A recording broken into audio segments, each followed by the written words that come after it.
I want every lowlife and bounty hunter to squeeze him.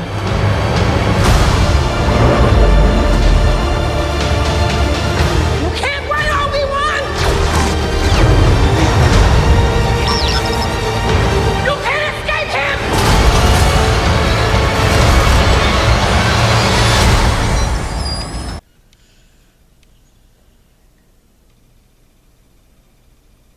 Hello there. Obi Wan Kenobi. Kenobi. Kenobi! So Obi Wan Kenobi is here, and I'm here to talk about it. So this has been something I've been looking forward to for a very long time. This is something I was looking forward to even before the Disney buyout of Star Wars. After seeing Revenge of the Sith in 2005, I was like, I want to see more Star Wars. I want to see a Boba Fett series, and I want to see a Boba Fett movie. I wanted to see an Obi-Wan movie. I want to see all kinds of things, and finally we got the Boba Fett series, and we got an Obi Wan Kenobi series. Now, there is some good, there's some bad. I'm just going to get out with some of the criticism in the way, and this is my major criticism, was Episode 5. I wasn't crazy about the CGI to make Hayden look young. I just didn't think it looked great. I think it could have been done better. But it was so cool to see. The dialogue was cool. It felt like before Attack of the Clones. The good was everything else. I didn't have a complaint about this show other than some wonky CGI. And I do think this story would have served better as a movie. I think a Star Wars Obi Wan Kenobi, a Star Wars story would have been, I think, more like the vein of Solo. But I have to say, I still dug the show. I love the story of Obi-Wan, who feels like he failed. He failed everybody. He failed the Jedi. He failed all these different people. He failed Anakin, and I love all the different things they did in this show. First off, seeing the Inquisitors in there was awesome. It was awesome seeing the Inquisitors in there, even having the lightsabers from Star Wars Rebels and Jedi Fallen Order. That was incredible. Second of all, it was cool to see Obi-Wan, who is not the fully Jedi that he was when we saw him last Revenge of the Sith. This is a guy who feels like he failed everybody in his life, and so he's kind of disconnected from the Force. He's trying to reach out to Qui-Gon Jinn, but he's not balanced in the Force. And when he finds out that Vader, that his best friend, his brother, Anakin, is still alive, and he's become this horrible monster as Darth Vader, you're just like, damn, like, holy crap. And you could look on his face, and he's like, what have I done? And to see Vader and Obi-Wan come face to face, and like that Episode 3, when we see him for the first time, and he's fighting against Obi-Wan, you're just like, oh damn, this is gonna be good. Like, he said, like, you should have killed me when you had the chance. How Vader completely owns Obi-Wan just because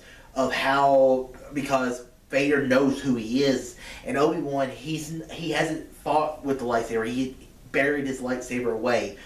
The one surprise in the show I was not expecting. Because I was like, how do you bring Obi-Wan back to the story? And you bring in Leia. Leia is being captured by the Inquisitors. The one Inquisitor, the second sister, third sister, whatever her character name was, Reva, who was a youngling, which, the Inquisitors were fallen Jedi Padawans. And how she tries to lure Obi-Wan because Bail and Obi-Wan had this connection. This might be the only way to lure Obi-Wan back into action. And this is like they picked Carrie Fisher up as a little kid and said, hey, act for us for a little bit, because this is a young Princess Leia. Holy crap, like, she was marvelous. Absolutely fantastic in the role of a young Princess Leia. I thought they did such a great job in casting it in this show. I mean, the ending of the show, when Obi-Wan and Leia, because it's Leia that brings Obi-Wan back to who Obi-Wan Kenobi is from the prequels.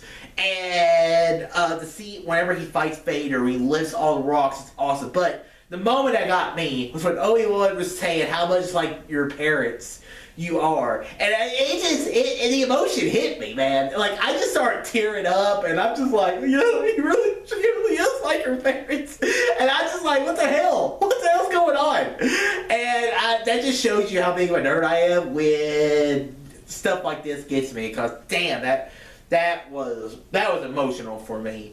The fight between Darth Vader and Obi-Wan, and you know, I like to see connections, and I like to see stories like this enhance the original trilogy, not ruin it. Because when he talks about how his father died, how Vader killed him, that line, I was like, cool, that's great.